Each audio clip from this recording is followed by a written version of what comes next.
જેમણે લક્ષ્મીની પ્રાપ્તિ કરવી હોય એમણે બિલ્લીના રસથી, બિલ્લીના પાનના રસથી એમણે અભિષેક કરવો. બોલો, બિલ્લીના પાનનો રસ આખા બિલ્લી ચડાવવા માટે પણ તમે આખું બિલ્લી પણ ચડાવી શકો. અને જ્યારે અભિષેક કરવાની વાત આવે તો બિલ્લીના પાનના રસથી પણ તમે અભિષેક કરી શકો. જે બિલ્લું જે છે, ફળ છે, એના અંદરથી જે ગર્ભ નીકળે છે એનું પણ રસે કરીને એનો પણ તમે અભિષેક કરી શકો. જેને લક્ષ્મી જોઈતી હોય, બોલે દીદી તો તમે બહુ સારું કર્યું. હો, અત્યારે તો એની જરૂર છે. આ ખબર નહીં કેટલી મોંઘવારી. એક ભાઈ પૂછ્યું એક સાધુને કે અમારી આ દીકરી છે ને, નાની છે પણ વધતી જ નથી, વધતી જ નથી. આનું નામ શું રાખીએ? બોલે મોંઘવારી રાખો, તાત્કાલિક વધશે. કેટલી મોંઘવારી! આહા, બેનો બિચારી બાટલાની લાઈનમાં, ભાઈઓ બિચારા પેટ્રોલની લાઈનમાં. છોકરાઓ આમ જોયા કરે, આ બાજુથી મમ્મી હમણાં બાટલો લઈને આવશે, આ બાજુથી બાપા હમણાં પેટ્રોલ લઈને આવશે. એ આવે ત્યાં સુધી આ થાકી ગયા હોઈ જાય પાછા. કેવી કેવી! આહા,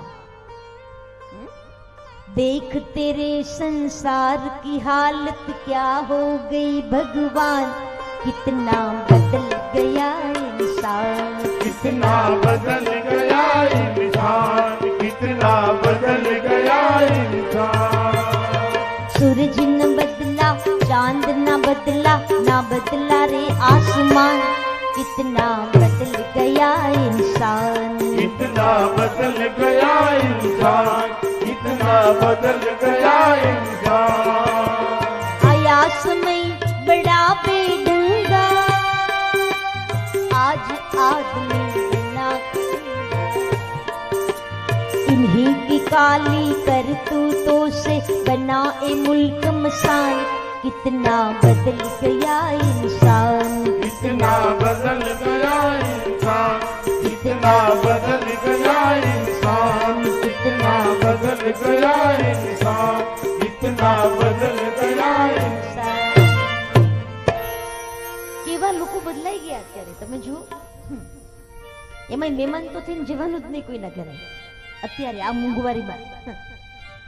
ઘણા ઘરે તો ઘણા મહેમાન આવે ને તો મહેમાન પાસે જાય નહીં. એક જગ્યાએ મહેમાન આવ્યા, પછી પતિ પત્નીએ નક્કી કર્યું કે એક મહિનો થયો હજુ જતો નથી આ મહેમાન. આ વેકેશન પૂરું થવા આવ્યું તોય આ મહેમાન જતા નથી.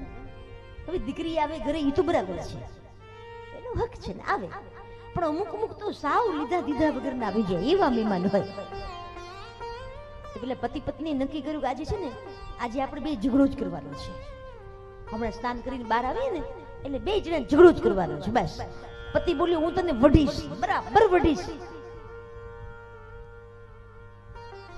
અને છેલ્લે એવું આવવું જોઈએ કે આજે આપણે જમવાનું નથી બનાવવાનું. બોલું ઠીક છે, ત્યાં આપણે વાત કરી દઈશું. બે જણાએ નક્કી કર્યું. અંદરથી સ્નાન કરીને પત્ની આવી, આ બાજુ ભાઈ પેલી બાજુથી તૈયાર થઈને આવ્યો. શું છે? કશું નહીં. મહેમાન આમ સામે બેઠો છાપું વાંચતો તો, બેઠો બેઠો જેને પોતાના ઘરે બેઠો હોય એમ બેઠો હતો, છાપું વાંચતો હતો. આ બાજુ બે અહીંયા ઝઘડો કરી રહ્યા છે. શું છે બધું? આટલી બધી વાર લગાડી? કાલ રાતે જમવામાં કશું નહોતું, અત્યારે ખબર નહીં શું બનાવવાની છે. નાસ્તામાં તો કશું ભલીવાર છે જ નહીં. આ બપોરનું ભોજન તારાથી તો હું કંટાળી ગયો છું. પછી તો જેટલા જેટલા બધા બોલતા હોય તમને આવડતું જ હોય. એ કઈ બધા ડાયલોગ મારે અહીંયાથી થોડા બોલવાના હોય, તમને આવડે જ આ બધું. ખાવામાં ક્યારેક કશું કઈ નથી કોઈ ભલીવાર હોતો, ક્યારેક મીઠું વધારે હોય, ક્યારેક મીઠું ઓછું હોય, તીખું તો ખબર નહીં 2 ચમચા ભરીને અંદર નાખી દે છે. આખો દિવસ એસિડિટી ખબર નહીં, કશું જમવાનું બનાવવાનું ઠેકાણું જ નથી હોતું. તારું મગજ ક્યાં હોય છે? અને ત્યારે પત્ની રડવા માંડી જોર જોરથી, આટલું આટલું કરું છું, તમને સાચવું, તમારા છોકરાને સાચવું, આ તમારા મા બાપને સાચવું, આ બધાને સાચવું, જેને હું તો ઘરમાં કામવાળી છું. કે એવો ઝઘડો કર્યો. પેલો મહેમાન જોઈ રહ્યો છે કે આ બે જણા ઝઘડો કરી રહ્યા છે, અને તરત જ પેલી બોલી, ઠીક છે મને જમવાનું નથી બનાવતા આવડતું ને, આજે બપોરે જમવાનું નહીં બનાવો. અને ત્યાં તો પતિ બોલ્યો, ઠીક છે નહીં બનાવતી,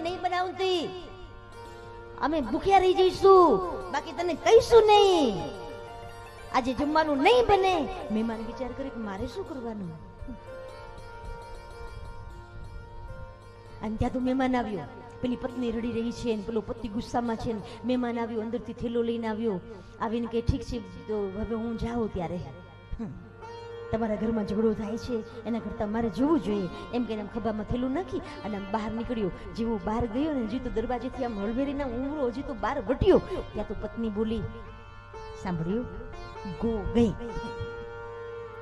આમ ગઈ ત્યાં તો પતિ બોલ્યો, આમ જો તું રડીશ નહીં, એ તો હું તને ખોટું ખોટું ખીજાતો હતો. ત્યાં તો પત્ની બોલી, મને ખબર છે એટલે હું ખોટું ખોટું જ રડતી હતી. ત્યાં તો મહેમાન પાછું આવ્યું, હું ખોટું ખોટું જ ગયો હતો.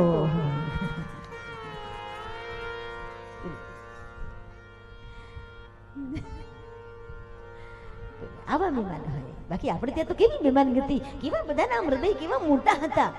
હે આપણા મલકના માયાળુ માનવી, આપણા મલકના માયાળુ માનવી, આપણા મલકના માયાળુ માનવી, આપણા મલકના માયાળુ માનવી. માયા મેલીને મરી જાશું મારા મહેરબાન. હાલો ને આપણા મલકમાં, હાલો હાલો હાલો ને આપણા મલકમાં, હાલો હાલો હાલો ને આપણા મલકમાં. આપણા મલકમાં સુરા ને સંત છે, આપણા મલકમાં સુરા ને સંત છે. એના દર્શન કરીને પાવન થઈએ માનવીઓ. હાલો ને આપણા મલકમાં, હાલો હાલો હાલો ને આપણા મલકમાં, હાલો હાલો હાલો ને આપણા મલકમાં, હાલો હાલો હાલો ને આપણા મલકમાં, હાલો હાલો હાલો ને આપણા મલકમાં, હાલો હાલો હાલો ને આપણા મલકમાં. માયાળુ માનવીઓ હતા આપણે ત્યાં, પણ કોરોના પછી તો બધા આમ જાણે માયા વગરના થઈ ગયા છે.